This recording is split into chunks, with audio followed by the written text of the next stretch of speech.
அனைவருக்கும் வணக்கம். 8ஆம் வகுப்பு இயல் 8 நம்ம அயோத்திதாச பண்டிதர், யாப்பிலக்கணம், திருக்குறள் 3 படித்தோம். இப்போ இதிலிருந்து கேள்விகள் கேட்குற பதில் உங்களுக்கு ஞாபகம் இருக்கா பாருங்க. தென்னிந்திய சமூக சீர்திருத்தத்தின் தந்தை யார்?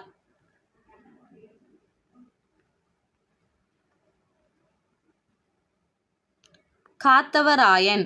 அதாவது அயோத்திதாச பண்டிதருடைய இயற்பெயர் காத்தவராயன். சரிங்களா? அயோத்திதாச பண்டிதர் தான் தென்னிந்திய சமூக சீர்திருத்தத்தின் தந்தை. 2வது கேள்வி பாருங்க. அயோத்திதாச பண்டிதர் ஏற்படுத்திய அமைப்பு.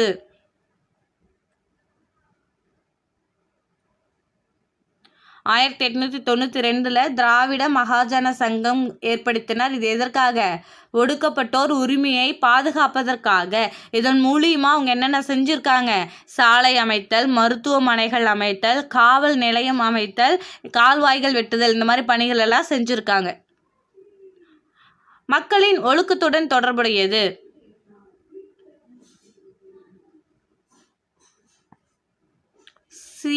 மலை.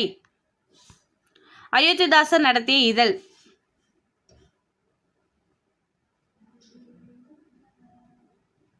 ஒரு பைசா தமிழன். இது எதுக்காக? மக்கள் உயர்நிலை, இடைநிலை, கடைநிலைங்கிற வேறுபாடு தெரியாமலே இருக்கிறாங்க. நீதி, நேர்மை, சரியான பாதை, இது மாதிரிலாம் அவங்களுக்கு அறிவையும் விழிப்புணர்வையும் ஏற்படுத்தணுங்கிறதுக்காக ஏற்படுத்தப்பட்ட ஒரு வார இதழ் தான் ஒரு பைசா தமிழன். சிறுகதை மன்னன் யார்?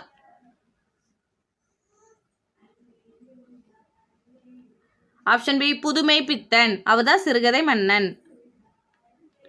அசை டேஸ் வகைப்படும். ஆப்ஷன் ஏ, 2 வகைப்படும். என்னென்ன? நேரசை, நிறை அசை. முதல் எழுத்து ஒன்றி வர தொடுப்பது.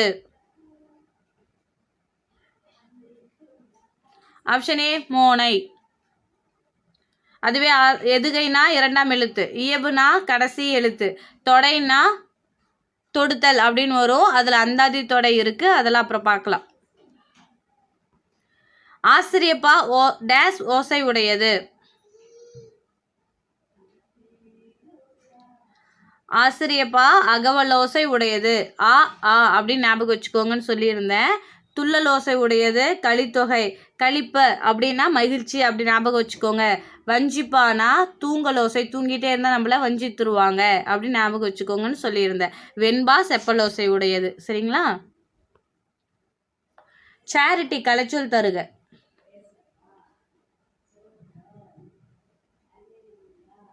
ஆப்ஷன் ஏ, தொண்டு. அதான் சேரிட்டி. 10 பெருஞ்செல்வம் பிரித்தெழுதுக. ஆப்ஷன் டி, பெருமை கூட்டல் செல்வம். படிச்சிட்டோம். உங்களுக்கு பிரயோஜனமாக இருக்கும்னு நினைக்கிறேன். மீண்டும் அடுத்த வகுப்பில் உங்களை சந்திக்கிறேன். நன்றி.